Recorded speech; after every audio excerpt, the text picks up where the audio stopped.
मेरे प्रिय साथियों, आप सभी का आपके अपने चैनल ज्ञानकोश एजुकेशन पर स्वागत एवं अभिनंदन है। दोस्तों, आपका बार-बार कमेंट आ रहा था कि सर कल परीक्षा है और शब्द शक्तियों पर एक वीडियो जल्दी से अपलोड कर दीजिए। तो मैं जल्दी से अपलोड कर रहा हूँ, ठीक है ना? और इसको जल्दी-जल्दी पढ़ा भी जाएगा। मूल-मूल चीज़ को जानकारी लेना है, क्योंकि कल आपको परीक्षा में बैठना है और इसको ऊपर-ऊपर जो खास-खास चीज़ें जो पूछा जाता है, उसी पर मैं केवल फोकस करूँगा। आइए देखते हैं। अभिधा शब्द शक्ति, शब्द शक्ति आप जानते हैं 3 होती हैं, अभिधा, लक्षणा और व्यंजना। तो हम एक-एक करके टॉपिक वाइज पढ़ेंगे और किसके कितने भेद हैं, लक्षणा के कितने भेद हैं, उसके कौन-कौन से उदाहरण हैं, फिर व्यंजना के कितने भेद हैं, कौन-कौन से उदाहरण हैं, सबको हम टॉपिक वाइज पढ़ लेंगे। आइए देखते हैं। अभिधा शब्द शक्ति यानी शब्दों को सुनकर या पढ़कर श्रोता या पाठक उसका जो लोक प्रचलित अर्थ तत्काल निकाल लेता है यानी ज्ञात कर लेता है, उसे अभिधेयार्थ या वाच्यार्थ कहते हैं। और इस अभिधेयार्थ का बोध कराने वाली शब्द शक्ति अभिधा शब्द शक्ति कहलाती है। माने सीधे सीधे उसका अर्थ हमारे दिमाग में आ जाए। जैसे अगर हम कहें कि तुम कुर्सी लेकर आओ, तो वह कंफ्यूज न रहे कि मैंने कुर्सी लाने के लिए कह रहे हैं, कुछ और लाने के लिए कह रहे हैं। सीधा उसका अर्थ समझ में आ जाए कि तुम कुर्सी लेकर आओ। उदाहरण दिया है कि हमें फल खाने चाहिए, तो इसमें कोई कंफ्यूजन नहीं, सीधा सीधा अर्थ समझ में आ रहा है, तो यह अभिधा शब्द शक्ति हो गई। ठीक है दोस्तों, आगे बढ़ते हैं। लक्षणा शब्द शक्ति क्या है? मुख्यार्थ में बाधा उपस्थित होने पर, ठीक है ना, और मुख्यार्थ से संबंधित जो अन्य अर्थ रूढ़ि के आधार पर यानी रूढ़ि अथवा प्रयोजन के आधार पर ग्रहण किया जाता है, उसे क्या कहते हैं? लक्ष्यार्थ कहते हैं। सीधा सीधा समझिए, अगर अर्थ सीधे सीधे मतलब जिसका जो हम किसी को जो वाक्य बोल रहे हैं, कोई शब्द बोल रहे हैं, जो कथन कर रहे हैं, उसका सीधा अर्थ न निकाल करके उसका रूढ़ या प्रयोजन के आधार पर अर्थ निकालता है, यानी कि मुख्य अर्थ में बाधा उपस्थित होती है, तो फिर वहाँ लक्षणा शब्द शक्ति होती है। जैसे फॉर एग्जाम्पल, मोहन गधा है। मोहन क्या है? गधा है। तो अब इसका मतलब ये नहीं कि कोई कह दे मोहन गधा है तो लगेंगे देखने कि उसका मोटा सा पूंछ है कि नहीं है, उसका बड़ा सा कान है कि नहीं है, 4 टांग है कि नहीं, ऐसा तो आप सोचेंगे नहीं। गधा का तात्पर्य ये हुआ कि वो मोहन मूर्ख है। आप रूढ़ के आधार पर उसका अर्थ लेंगे। गधा मतलब मूर्ख, बेवकूफ, ऐसा उसका अर्थ होता है। ठीक है, इसलिए यहाँ लक्षणा शब्द शक्ति होती है। अब व्यंजना शब्द शक्ति क्या होती है, इसको देख लिया जाए। दोस्तों, आप मेरे चैनल पर नए हैं तो इसको सब्सक्राइब कर लीजिए और लाइक और शेयर भी कीजिए। जितने लोग वीडियो देख रहे हैं वह सभी लोग लाइक और शेयर कर दीजिए, बस ये एक निवेदन है। आगे देखिए, व्यंजना शब्द शक्ति। अब व्यंजना शब्द शक्ति क्या है, इसको देख लिया जाए। अभिधा और लक्षणा के विराम लेने पर जो एक विशेष अर्थ ध्वनित होता है, उसे व्यंग्यार्थ कहते हैं। ठीक है ना, यानी उसका अर्थ अभिधा से भी न निकला है और सीधा अर्थ उसका लक्षणा से भी न निकला है, तो वहां जो है व्यंजना शब्द शक्ति का प्रयोग किया जाता है। जैसे उसका घर गंगा में है, इसका क्या अर्थ निकालेंगे कि गंगा में है मतलब गंगा नदी में है, और गंगा नदी में तो कोई घर हो ही नहीं सकता है। आप समझ सकते हैं। तो न यहाँ अभिधा दिख रहा है, न यहाँ लक्षणा दिख रहा है, क्योंकि रूढ़ के आधार पर भी इसका अर्थ हम नहीं ले रहे हैं। हम इसका अर्थ व्यंजना के आधार पर ले रहे हैं। ठीक है ना, यानी कि गंगा का मतलब ये हुआ कि गंगा, वह घर जो है गंगा के निकटवर्ती माने गंगा के पास है, गंगा के किनारे है, इसलिए यहाँ व्यंजना के आधार पर इसका अर्थ लेते हैं। इसलिए यहाँ व्यंजना शब्द शक्ति होती है। अब शब्द शक्ति के जो भेद हैं इसको देख लिया जाए। लक्षणा शब्द शक्ति के कौन कौन से भेद होते हैं, ये आप देखिए। लक्षणा शब्द शक्ति के भेद अ है लक्ष्यार्थ के आधार पर। लक्ष्यार्थ के आधार पर कितने भेद हैं, तो इसमें जो है आपके देखिए रूढ़ा लक्षणा है। रूढ़ा लक्षणा क्या होता है, इसको पहले जान लीजिए कि लक्ष्यार्थ के आधार पर इसके 2 भेद होते हैं, एक रूढ़ा लक्षणा और एक जो है व्यंजनवती लक्षणा। ठीक है ना, तो इसको आप ध्यान दे दीजिएगा। थोड़ा कलर सेलेक्ट कर लिया जाए दूसरा। हाँ, अब सही है, अब ठीक है। रूढ़ा लक्षणा अब अच्छा भी लग रहा है। तो जहां मुख्यार्थ में बाधा होने पर रूढ़ि के आधार पर लक्ष्यार्थ ग्रहण किया जाए, वहां रूढ़ा लक्षणा होता है। जैसे पंजाब वीर है, इस वाक्य में पंजाब का लक्ष्यार्थ पंजाब के निवासी से, किससे है? पंजाब के निवासी से, मतलब पंजाब के निवासी वीर हैं, ठीक है ना। इसलिए यहाँ रूढ़ है। रूढ़ क्या है? पंजाब। पंजाब शब्द क्या है? रूढ़ है। मतलब कहते हैं अरे ये पंजाबी है ना, या पंजाब का है ना, तो पंजाबी या पंजाब का नाम आते ही हम ये मानते हैं कि वो लोग, वहाँ के लोग वीर होते हैं, ठीक है ना। इसलिए पंजाब वीर है, अर्थात पंजाब के निवासी वीर हैं, अतः यहाँ रूढ़ा लक्षणा होता है, ठीक है। अगला एग्जाम्पल, प्रयोजनवती लक्षणा क्या है? प्रयोजनवती लक्षणा क्या है? यहां देखिए, प्रयोजनवती लक्षणा, मुख्यार्थ में बाधा होने पर किसी विशेष प्रयोजन के लिए जब लक्ष्यार्थ का बोध किया जाए तो वहां प्रयोजनवती लक्षणा होता है। जैसे मोहन गधा है। अब यहां गधा क्या है? यह लक्ष्यार्थ का बोध यहां जो हो रहा है वह एक विशेष प्रयोजन के लिए हो रहा है। मतलब मोहन बेवकूफ़ है, इसका अर्थ है वह मोहन बेवकूफ़ है। इसलिए ऐसे जो अगर उदाहरण आ जाए तो आप सीधे प्रयोजनवती लक्षणा के दायरे में रख देंगे, ठीक है। आइए आगे बढ़ते हैं। दूसरा है, और आप देखें किसके आधार पर है? ये लक्ष्यार्थ के आधार पर है। वह देखिए मुख्यार्थ के आधार पर। मुख्यार्थ के आधार पर जो इसके भेद हैं, मुख्यार्थ के आधार पर ये लक्षणा के जो भेद है कौन कौन है? गौड़ी लक्षणा और शुद्धा लक्षणा। यहां भी दो है, कौन कौन? गौड़ी लक्षणा और यहां शुद्धा लक्षणा, देख रहे हैं ना।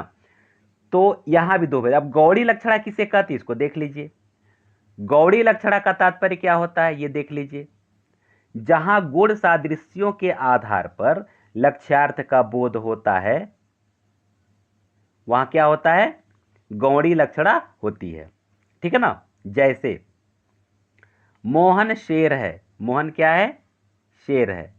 इसका मतलब क्या हुआ कि शेर का तात्पर्य हुआ कि वीरता दिखाने के लिए इसका प्रयोग किया जा रहा है। वही हो रहा है, वीरता दिखाने के लिए इसका प्रयोग किया जा रहा है। तो इसलिए यहां गौड़ी लक्षणा होगा।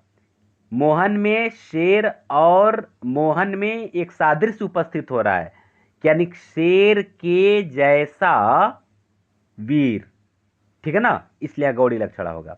शुद्धा लक्षणा देखिए, शुद्धा लक्षणा किसे कहते हैं? जहां गुण सादृश्य को छोड़कर किसी अन्य आधार पर जो अर्थ ग्रहण किया जाता है, यानी अन्य आधार का मतलब जैसे समीपता, साहचर्य, आधार, आधार आधेय का संबंध, इसके आधार पर जब अर्थ ग्रहण किया जाता है तो शुद्धा लक्षणा होता है। जैसे लाल पगड़ी आ रही है। लाल पगड़ी का क्या अर्थ है? मतलब सिपाही। क्या अर्थ है? सिपाही। माने सिपाही इसके पहले लाल पगड़ी बांधते थे, लाल पगड़ी पहनते थे। तो लाल पगड़ी आ रहे अर्थात सिपाही आ रहे हैं, माने सिपाहियों की टोली आ रही है, इसलिए यहां शुद्धा लक्षणा हो जाएगा। स्व देखिए, मुख्यार्थ है या नहीं है, इसके आधार पर कितने भेद होते हैं? इसके आधार पर भी केवल दो ही भेद होते हैं, उपादान लक्षणा और लक्षण लक्षणा, ठीक है ना। अब देखिए उपादान लक्षणा क्या है। उपादान लक्षणा यहां देखिए, जहां मुख्यार्थ बना रहता है तथा लक्ष्यार्थ का मुख्यार्थ के साथ होता है वहां उपादान लक्षणा होती है। जैसे लाल पगड़ी आ रही है, यहां देखिए लाल पगड़ी आ रही है, तो लाल पगड़ी भी आ रही है, लाल पगड़ी आ रही है, इसका मतलब यह है कि पगड़ी ही केवल आ रही है, लोग नहीं आ रहे हैं। माने लाल पगड़ी पहने हुए लोग अर्थात सिपाही आ रहे हैं, ठीक है ना। ऐसा नहीं केवल लाल पगड़ी। तो यहां क्या होता है? उपादान लक्षणा होता है, ठीक है। आगे बढ़िए, लक्षण लक्षणा किसे कहते हैं? इसमें मुख्यार्थ मुख्यार्थ पूरी तरह समाप्त हो जाता है। लक्षण लक्षणा में मुख्यार्थ पूरी तरह समाप्त हो जाता है और केवल लक्ष्यार्थ रह जाता है। जिसे मोहन गधा है, यह लक्षण लक्षणा का उदाहरण है। देखिए, सारोपा एवं साध्यावसाना लक्षणा, ठीक है ना। अब सारोपा लक्षणा क्या है? जहां उपमेय और उपमान में अभेद आरोप करते हुए लक्ष्यार्थ की प्रतीति हो वहां सारोपा लक्षणा होती है। इसमें उपमेय भी होता है और उपमान भी होता है। जैसे देखिए, यूं समझिए कि सीधे जो उपमा अलंकार होता है, ऐसे समझिए, जो उपमा अलंकार होता है वह सीधे आपका क्या होता है? वह सीधे क्या होता है? सारोपा लक्षणा होता है, ठीक है ना। आइए देखिए, साध्यावसाना लक्षणा ये क्या है? इसमें केवल उपमान का कथन होता है। लक्ष्यार्थ की प्रतीति है तो उपमेय पूरी तरह छिप जाता है। जैसे जब शेर आया तो युद्ध से गीदड़ भाग गए। जब शेर आया, शेर का मतलब क्या? जब वीर पुरुष आए तो गीदड़ अर्थात कायर भाग गए। तो ऐसे जगह पर, यानी ऐसा जहां वाक्य हो तहां साध्यवसाना लक्षणा होता है। दोस्तों, वीडियो को लाइक, शेयर और सब्सक्राइब करना मत भूलिएगा, और कैसा लग रहा है यह कमेंट करके जरूर बताइएगा। आइए व्यंजना शब्द शक्ति के भेदों के बारे में हम लोग जान लेते हैं। हाँ, यहाँ एक चीज मैं बता देना चाहता हूँ कि परीक्षा में किस तरह के प्रश्न ऊपर आ सकते हैं। जैसे ये पूछ सकता है परीक्षा में कि सारोपा एवं साध्यवसाना लक्षणा कितने प्रकार के होते हैं। तो एक सारोपा लक्षणा और दूसरा वही आपका साध्यावसाना लक्षण हो जाएगा। तो इसमें तो कहीं कोई दिक्कत नहीं, आप कर सकते हैं। मुख्यार्थ है या नहीं, इसके आधार पर लक्षणा के कितने भेद होते हैं। तो यहाँ दो भेद होते हैं, उपादान लक्षणा और लक्षण लक्षणा। अब इसको तैयार कर लेना है, बस इसको याद रखना है कि किसमें कितने। तो देखा जाए सब में दो दो ही होते हैं। मुख्यार्थ एवं लक्षार्थ के संबंध में लक्षणा कितने भेद है? गौड़ी और शुद्धा, इसमें भी कितने हैं? दो ही हैं। तो सब में दो दो हैं, इतना ध्यान दीजिएगा, ठीक है ना। सब में कितने हैं? दो दो हैं। अगर लक्षार्थ के आधार पर पूछता है तो भी दो हैं, यानी रूढ़ा लक्षणा, प्रयोजनवादी लक्षणा, ये आपको याद करना पड़ेगा, ठीक है ना। अब आइए व्यंजना शब्द शक्ति के भेद। व्यंजना शब्द शक्ति के जो भेद होते हैं वह क्या है? पहला है शाब्दी व्यंजना। क्या है? शाब्दी व्यंजना। जहां शब्द विशेष के कारण व्यंग्यार्थ का बोध होता है, वह शब्द हटा देने पर व्यंग्यार्थ समाप्त हो जाता है, वहां शाब्दी व्यंजना होती है। जैसे देखिए, उदाहरण दिया है, चिरजीवो जूरी जोर जुरे क्यों न स्नेह गंभीर को घटके वृषभानु जाय वे हलधर के वीर। इसमें वृषभानुजा और हलधर, ठीक है ना, वृषभानुजा और हलधर जो है ये क्या है? इसके दो अर्थ हैं, एक राधा और एक गाय, श्री कृष्ण और एक बैल। मतलब वृषभानुजा का एक अर्थ है राधा, दूसरा अर्थ है गाय, और हलधर के वीर का अर्थ है एक श्री कृष्ण और एक बैल। तो अब यहाँ वृषभानुजा की जगह पर और हलधर की जगह पर हम दूसरा कोई शब्द डाल दें, यानी गाय डाल दें या फिर बैल डाल दें, तो इसके अर्थ में बाधा उत्पन्न हो जाएगा। इसलिए यह शाब्दी लक्षणा का उदाहरण है, ठीक है ना। आइए, शाब्दी व्यंजना को पुनः दो वर्गों में बांटा जाता है। कौन कौन? शाब्दी व्यंजना के यानी कि दो भेद होते हैं। कौन कौन? एक आपका है अभिधा मूला शाब्दी व्यंजना और दूसरा लक्षणा मूला शाब्दी व्यंजना। ये दो आपको तैयार कर लेना है। अब अभिधा मूला जो शाब्दी व्यंजना है उसका क्या परिभाषा है? जहां पर एक ही शब्द के नाना अर्थ होते हैं वहां किसी विशेष अर्थ को ग्रहण किया जाए, इसका निर्णय अभिधा मूला शाब्दी व्यंजना करती है, ठीक है ना। आगे बढ़ते हैं। यहां उदाहरण दिया है, नागत सोहत नाग न मद बिना तान बिना नहीं राग। यहां पर नाग और राग दोनों शब्द अनेकार्थी हैं, परंतु वियोग के कारण इनका अर्थ नियंत्रित कर दिया गया है। इसलिए यहाँ नाग का अर्थ हाथी और राग का अर्थ अर्थात रागिनी से है। यहाँ यदि नाग का पर्याय भुजंग रख दिया जाए तो व्यंग्यार्थ क्या हो जाएगा? समाप्त हो जाएगा। इसलिए यहाँ अर्थ में दोष उत्पन्न हो जाएगा। लक्षणा मूला शाब्दी व्यंजना क्या है? जहाँ किसी शब्द के लाक्षणिक अर्थ से उसके व्यंजना पर पहुंचा दिया जाए। जैसे आप तो निरे वैशाख नंदन है, ठीक है ना। तो वैशाख नंदन व्यंग्यार्थ पर लक्ष्यार्थ द्वारा पहुंचना होता है। तो इसलिए यहाँ जो है कि वैशाख नंदन का तात्पर्य मूर्ख से है, इसलिए लक्षणा मूला हो जाएगा। आर्थी व्यंजना क्या होता है? इसको देख लिया जाए। आर्थी व्यंजना जब व्यंजना किसी शब्द विशेष पर आधारित न होकर अर्थ पर आधारित होती है तो वहाँ आरती व्यंजना मानी जाती है। जैसे ये एग्जाम्पल आप देख लीजिए, अबला जीवन हाय तुम्हारी यही कहानी, आंचल में दूध और आंखों में पानी। ये उदाहरण आपका आ सकता है। थोड़ा जल्दी जल्दी देखा जाए, ठीक है ना। इसके बाद अन्य आधार पर व्यंजना के जो 3 भेद किए गए हैं, वस्तु व्यंजना, अलंकार व्यंजना, रस व्यंजना। तो वस्तु व्यंजना क्या है? जहाँ किसी तथ्य के व्यंग्यार्थ द्वारा किसी तथ्य की व्यंजना हो, वहाँ पर वस्तु व्यंजना होती है। जैसे उषा सुनहले तीर बरसी जय लक्ष्मी से उदित हुई, उधर पराजित काल रात्रि भी जल में अंतर निहित हुई। अब आइए अलंकार व्यंजना क्या है?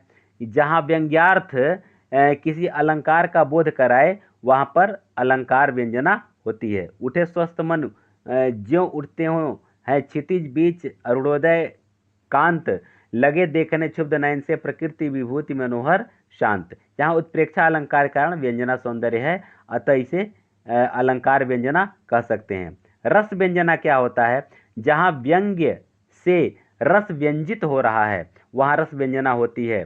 और उदाहरण क्या है? जब जब पनघट जाऊं सखीरी, वा जमुना के तीर, भर भर जमुना उड़न उड़ उमड़ चलती है, इन नयनन के नीर। यहाँ पर स्मरण संचारी भाव की व्यंजना होने से वियोग रस प्रदर्शित व्यंजित हो रहा है, इसलिए यहाँ क्या है? रस व्यंजना है। तो दोस्तों, अब तक आप हमारी वीडियो को देखें, इसके लिए आपको बहुत बहुत धन्यवाद। और हाँ दोस्तों, कि मैं आपको बताना चाहता हूँ, अगर आप मेरे टेलीग्राम चैनल को ज्वाइन कर लें तो 20 अगस्त के बाद, इसके बाद मैं जीआईसी का तैयारी और फिर जूनियर एडेड की तैयारी करवाना शुरू कर दूंगा। और उसमें सभी का सभी पीडीएफ आपको 20 तारीख के बाद से मिलना शुरू हो जाएगा। इसलिए आप चाहें तो मेरे टेलीग्राम चैनल को ज्वाइन कर सकते हैं, इंस्टाग्राम पेज को भी फॉलो कर सकते हैं, क्योंकि इंस्टाग्राम पेज पर मैं लेटेस्ट जानकारियां आपको देता रहूँगा। और कुछ नई नई रचनाएं जब जैसे भी प्रकाशित होती हैं, उसका भी कंटेंट आपको वहाँ से मिलता रहेगा। और आप कोई डाउट वाले प्रश्न पूछना चाहते हैं तो पूछ सकते हैं, और आप भी कोई बढ़िया अगर कंटेंट देंगे तो उसको मैं शेयर भी करूँगा। मेरे फेसबुक को भी आप फॉलो कर सकते हैं। आप सबको बहुत बहुत धन्यवाद, और परीक्षा की ढेर सारी शुभकामनाएं। मुझे विश्वास है कि आपका यह पेपर बहुत अच्छा होगा।